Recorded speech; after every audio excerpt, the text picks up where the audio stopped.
இனியவர்களே, ஆனந்தமானவர்களே, அற்புதமானவர்களே, இந்த இயற்கையோடு ஒன்றிய வாழ்வு, தியானத்தன்மையோட வாழ்வு, நாம் இந்த கர்மா பிறந்த மனிதன் ஒவ்வொரு மனிதனும் இந்த பிரபஞ்சத்தோட ரகசியத்தை உணர்ந்து கொள்ள ஒரு வாழ்வு தான் ஜோதிலிங்க வாழ்வு. 12 சிவனுடைய 12 நேரடி ஒளிப்பார்வை பெற்ற அற்புதமான ஒரு பார்வை பெறக்கூடிய ஒரு அற்புதமான வாழ்வை தான் இப்பொழுது நாம் ஜோதிலிங்க யாத்திரையில் தொடர்ந்து பேசிக் கொண்டிருக்கிறோம். 12 ராசிகளுக்கு பலன்கள் சொல்லக்கூடிய விதத்திலும் அப்படித்தான் சொல்லிக் கொண்டிருந்தோம் நண்பர்களே.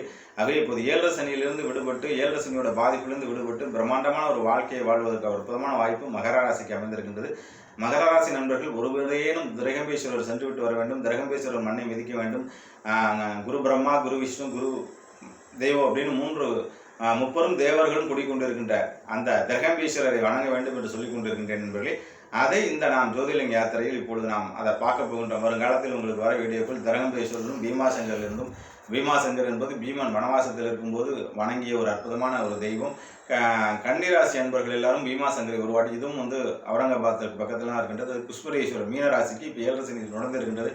ஆகவே மீனராசியும் மகர ராசியும் 7 சனியிலிருந்து விடுபடக்கூடிய ஒரு அற்புதமான ஒரு சூழ்நிலைகள் நம்ம இங்கே இருக்கிற பரிகாரம், இங்கே இருக்கிற சூழ்நிலைகள் நான் ஏற்கனவே சொன்ன மாதிரி இதெல்லாம் நடக்கும். ஆனால் ஒரு வாட்டி போயிட்டு வந்தால் 7.5 வருஷங்கள் நீங்கள் எந்த பிரச்சனையும் இல்லாமல் வாழக்கூடிய ஒரு அற்புதமான விஷயங்கள் புஷ்பரேஸ்வரர் கோயிலையும் திரகம்பேஸ்வரர்லையும் இருக்கு நண்பர்களே. ஆக மகர மீனராசி நண்பர்கள் இதெல்லாம் பயன்படுத்திக் கொள்ளுங்கள். நான் தொடர்ந்து நம்முடைய வீடியோவில் ஜோதிலிங்க யாத்திரையும் அந்த ஜோதிலிங்கத்தின் மூலியமாக நாம் எப்படி எல்லா விதமான கிரக தோஷங்களிலிருந்து விடுதலையாகி ஒரு வாழ்வாங்கு வாழக்கூடிய அற்புதமான விஷயங்கள் பெறலாம் என்பதை சொல்லிக் கொண்டிருக்கின்றோம்.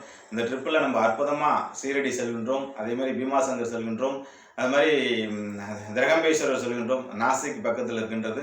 மகாராஷ்டிராவில் இருக்கிற 3 ட்ரிப்பும் முடிச்சுட்டு ஓஷோ ஆசிரமத்தில் ஓஷோ கம்மியில் இந்த டூரை நிறைவு செய்கின்ற நண்பர்களே. இது கடந்த 5 ஆண்டுகளாக கிட்டத்தட்ட 100கணக்கான டூர்ஸ் ரொம்ப வெற்றிகரமாக நடத்தியிருக்கிறோம். ஆன்மீக யாத்திரை, முக்தி யாத்திரை, விஞ்ஞான ரீதியாகவும் ஜோதிட ரீதியாகவும் பார்க்கக்கூடிய அற்புதமான விஷயங்கள்லாம் நடத்தியிருக்கின்றோம்.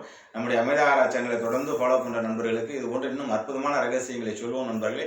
ஒவ்வொரு ராசிக்காரர்களுக்கும் இந்த 12 ராசிக்காரர்களும் தொடர்ந்து நம்முடைய யூடியூப் சேனலை கவனித்துக் கொண்டிருந்தால் ஜோதிர்லிங்க பரிகாரத்தை தொடர்ந்து சொல்லிக் கொண்டிருக்கின்றோம். அந்த வகையில் இன்று மீனம், கன்னி, மகர 3 ராசிக்குரிய ஜோதிர்லிங்க பயணத்தை மேற்கொள்கின்ற நண்பர்களே. அது 3 மகாராஷ்டிரா ஓரத்திலே இருக்கின்றது.